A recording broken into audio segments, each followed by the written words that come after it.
Today, we see the ills it sought to visit on others, consume its own society. It can't blame the world. This is only karma. Doctor Jaishankar को देखें, वो जो terrorism का इल्ज़ाम लगता है वो कश्मीर की वजह से ज़्यादा लगता है, क्योंकि इंडिया ये कहते हैं कि हम कश्मीर में मुदाखलत करते हैं, हम कश्मीर में बात करते हैं। किसने तोड़े हैं सबसे ज्यादा ट्रस्ट, किसने तोड़ा है सबसे ज्यादा प्रोसेसेस? इंडिया जो है ना अपने आप में एक अच्छी कौम है, मतलब आप उनके किसी एक बंदे को भी कुछ कह के देख लें तो वो सारे उठ के खड़े हो जाएंगे। जो हमने अभी तक शहीद करवाए वो लोग डॉलर नहीं लेते, हम लोग डॉलर लेते हैं। हम लोग अपने बंदों को मरवाने के लिए। So let me make India's position perfectly clear. Pakistan's cross-border terrorism policy will never succeed. या तो आप डरपोक हैं, आप जवाब नहीं दे सकते, या वाकई में ये इल्जाम नहीं है, ये सच है। Radicalization industry and export is terrorism.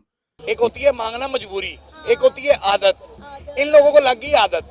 Pakistan हमारी जो सोच है वो या तो ये है कि हमारे कर्जे माफ करो, या ये है कि हमारे पास फ्लड्स आ गए हैं, पैसे दे दो। Said the only thing that it can blame is Karma.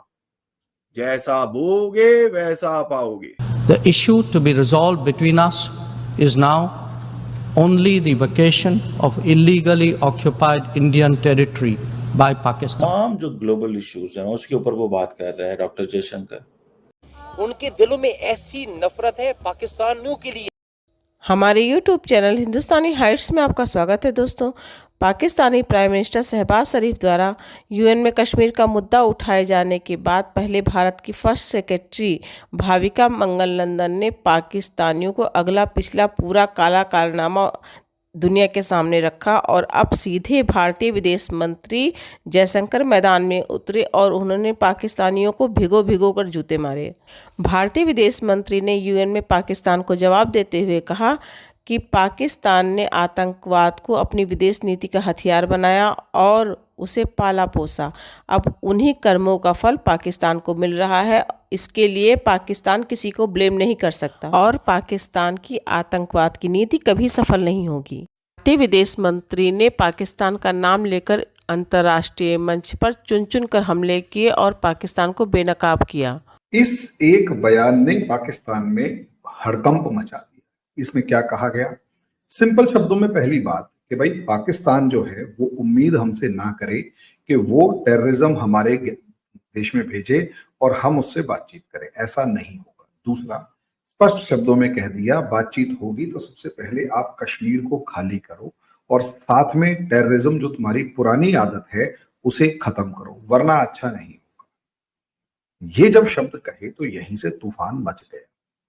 Literally यहीं से तूफान मचा है कि असलियत में हुआ क्या है कि भाई अल्टीमेटली इंडिया की पोजीशन पहले भी एक स्ट्रांग पोजीशन तो हो ही चुकी है और स्ट्रांग पोजीशन इस तरीके से हो चुकी है। इस बार जो शहबाज शरीफ ने बयान दिया उसमें एक खास बात ये दिखाई दी कि इस पूरे यूनाइटेड नेशंस जनरल असेंबली में कोई भी कंट्री पाकिस्तान के साथ नहीं खड़ा था। ये एक कड़वी जो सच्चाई है वो पाकिस्तान को एक्सेप्ट करनी चाहिए, लेकिन उसने नहीं करी। इस बार हालात पाकिस्तान के और ज्यादा बुरे इसलिए भी हो गए क्योंकि नॉर्मली एक कंट्री टर्की और एक अजरबैजान, ये दो कंट्रीज होते थे जो कभी कभार पाकिस्तान के साथ खड़े हो जाते थे। टर्की थोड़ा ज्यादा खड़ा होता था, अजरबैजान जो है वो कम खड़ा होता था, लेकिन ये दोनों पाकिस्तान का नाम लेते थे और एक एक्सेस बनाने की कोशिश कर रहे थे जिसमें टर्की, अजरबैजान, पहले मलेशिया भी होता था वो महातर मोहम्मद के टाइम पर, लेकिन उसको लात पड़ गई, उसी के कंट्री वालों ने लात मार दी कि इंडिया से पंगा हम मोल नहीं ले सकते। तो पाकिस्तान के साथ ये दो ही कंट्री रह गए थे और एक एक्सेस बनाने की कोशिश थी।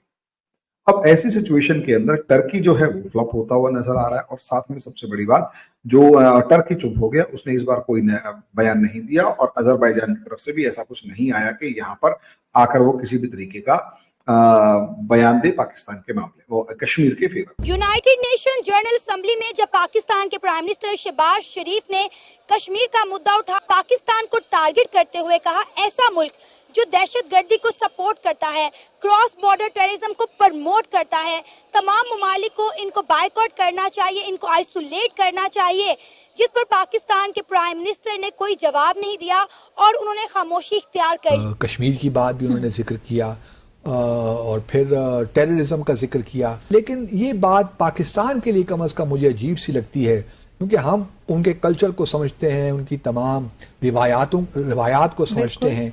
तो मेरे लिए ये अजीब बात होती है अब के पाकिस्तानी जो लीडर्स हमारे कहते हैं। जयशंकर जी ने बोला कि भाई इस फोरम में खड़े होके बड़ी अजीब अजीब चीजें कल सुनने को मिली, बड़ी अजीब अजीब चीजें। कहते हैं अगर भारत का कोई अग्रेशन होगा तो हम मुंह तोड़ जवाब देंगे, ये वो बाबू पाकिस्तान जो रोया था उसके बारे में उन्होंने बोला कि भाई let me make India's position very clear. Pakistan की जो क्रॉस बॉर्डर टेररिज्म की पॉलिसी है ये कभी सक्सीड नहीं करेगी, एंड अगर उसको लगता है ये सब कर कुरा के भारत को वो कहीं पे एक सेशन पे लेके आएगा, वो नहीं होने वाला। उन्होंने बोला कि भाई पाकिस्तान की जीडीपी क्या है, रेडिकलाइजेशन है, और उसके एक्सपोर्ट क्या है, टेररिज्म है। Radicalization industry and export is terrorism. He said the only thing that it can blame is karma. जैसा बोगे वैसा पाओगे। तो आपने टेररिस्ट पाले, आज आपके टेररिस्ट आपको ही ठोक रहे हैं। जो ग्लोबल इश्यूज हैं उसके ऊपर वो बात कर रहे हैं डॉक्टर जयशंकर। हमारी जो सोच है वो या तो ये है कि हमारे कर्जे माफ करो, या ये है कि हमारे पास फ्लड्स आ गए, पैसे दे दो। You know, for any country to make its case, a country like India which is 1.4 billion people, there is one man who talks for India is Dr. Jaishankar. जो रियल चैलेंजेस हैं, it means कि आपको एक foreign office से बंदा चाहिए, उसको political back दें। फॉरेन ऑफिस से बंदा चाहिए आपकी, जैसे इंडिया ने मिनिस्ट्री ऑफ एक्सटर्नल अफेयर्स से बंदा पकड़ लिया, उसको फुल पॉलिटिकल बैक दी, उसके पीछे इकोनॉमी, सोसाइटी, मुआशरा सब कुछ रखा, उसे अगर जा दुनिया में इंडिया का केस लड़ा, वो लड़ रहे हैं। अब वो सीधा सीधा अमेरिका के पार्टनर है, लेकिन वो बात कैसे कर रहे हैं? अमेरिका का इंडिया पार्टनर है, लेकिन अमेरिका को तनकीद कर रहा है। वो कह रहा है आप ये जो बड़े मुल्क हैं ये हमारी चॉइसेस पे कंट्रोल कर रहे हैं, बिकॉज कि आपके मसले अगर रशिया के साथ, उन्होंने नाम किसी का नहीं लिया, He didn't name anything। ये चीजें आपको पता है, ये वेस्ट में उनको खटकती हैं कि इनको समझ है, उनको पता है कि इनको समझ है। और समझ क्या है? समझ उनको ये है कि भाई ये जो मुल्क है, इंडिया जो है, ये इसको इस चीज की समझ है एटलीस्ट कि जो अमेरिकन्स कर रहे हैं या जो बाकी यूरोपियंस कर रहे हैं कि मजबूर कर रहे हैं। ये आपको पता है थोड़े अरसा पहले जब जयशंकर ने एक पोलिश या चेक रिपब्लिक के टीवी को इंटरव्यू दिया, तो उसने कहा the European Union needs to come out of this mindset that the Europe's problems are the world's problem and the world's problems are not Europe's problem। आपका मसला हमारा मसला और हमारा मसला आपका मसला नहीं है। ये दोबारा उसने फिर कल बात की है जयशंकर ने, ठीक है, और वो बड़ी सीधी सीधी बात कर रहे हैं। अभी देखें फॉर एग्जाम्पल कि देखिए ये उनके ताल्लुक, ये उनकी है और बड़ी क्लैरिटी है